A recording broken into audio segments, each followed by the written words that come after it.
We've been told for years that fluoride is good for our teeth. No. Is Dr. Phillips saying no fluoride? Well, not quite. She does acknowledge that fluoride can help strengthen enamel, especially for children. Welcome to Bookhaven.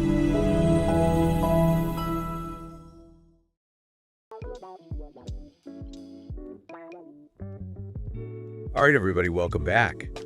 Today, we're going deep on something that might just make you rethink your next trip to the dentist. Ooh, this is a good one. It is. We're diving into Dr. Ellie Phillips's book, Kiss Your Dentist Goodbye, second edition. I love that title. Me too. Very catchy. But it really makes you wonder, can you actually kiss your dentist goodbye? Are we doing too much to our mouths? Could we be doing things differently? It really challenges you to think about things in a new way. Well, and right off the bat, Dr. Phillips kind of throws down the gauntlet, She does. saying that teeth and gums can heal themselves. You know, and I think that's where some people might get a little skeptical. Sure. Because we're so used to, if you have a cavity, you go to the dentist, they drill it, they fill it. That's it. Right. It's like a very kind of like interventionist approach. Yeah, very much so. So how does she back that up? What's her sort of central argument? Well, she kind of breaks the book down into two parts. She first tries to get you to really understand some of the common dental issues and the conventional thinking around them. And then she presents her program for mouth care.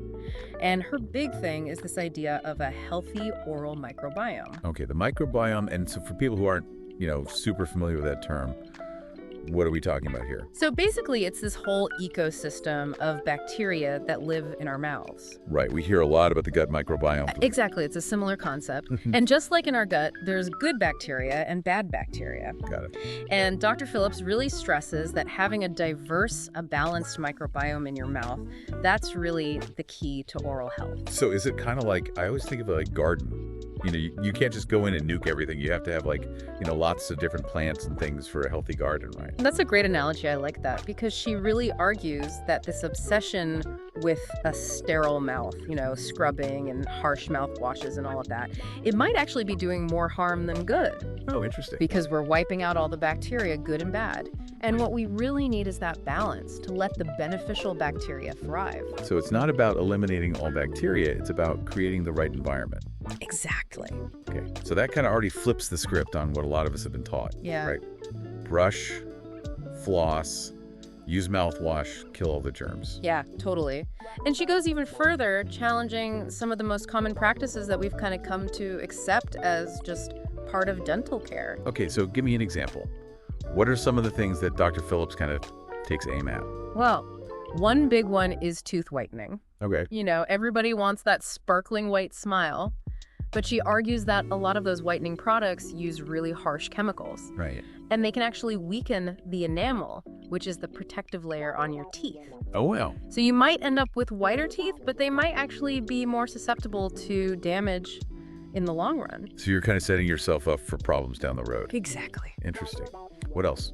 Another thing she critiques is sealants. So sealants. Okay. Those are supposed to protect your teeth from decay. Yeah. But she points out that they can also trap bacteria underneath them.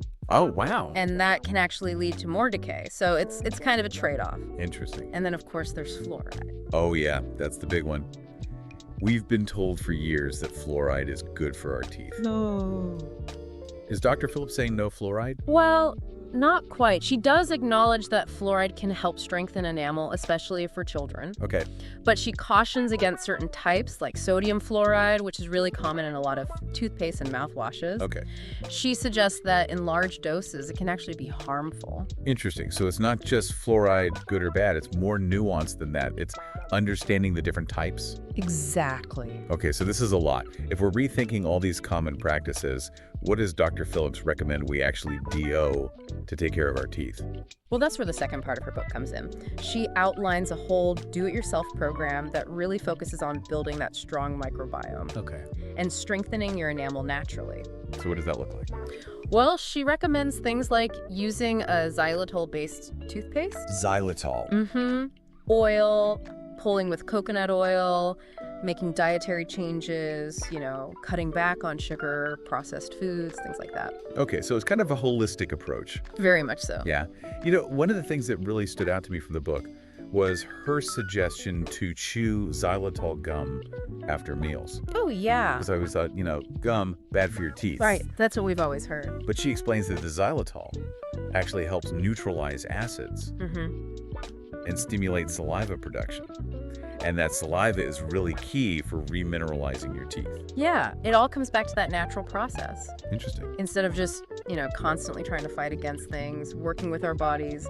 Right, so it's really about kind of understanding the science and taking an active role in your oral health. Exactly. So you've read the book, you've thought about this. Are you ready to kiss your dentist goodbye? What are your final thoughts on this? I think Dr. Phillips brings up some really interesting points. And I think at the very least, it challenges us to question some assumptions that we've held about oral health for a long time and to maybe consider some alternative approaches. What if we could reduce our reliance on dentists? What would that mean? Not just for our oral health, but for our overall health and well-being. That's a big question. It is. And I think it's a question worth exploring. We've just kind of scratched the surface here of Dr. Phillips' book. So if you're intrigued by what we talked about today, I would highly recommend checking it out. And maybe, just maybe, you can start kissing your dentist goodbye. Or at least see them a little less often. Exactly. All right. Well, thanks for listening, everybody. We'll see you next time for another deep dive. See you then. Grab Kiss Your Dentist Goodbye, 2nd edition by Ellie Phillips DDS. Now on sale for just $17.02. Don't miss this chance to build good habits and achieve remarkable results. Click pre-order now today. Like and subscribe for more Bookhaven podcasts.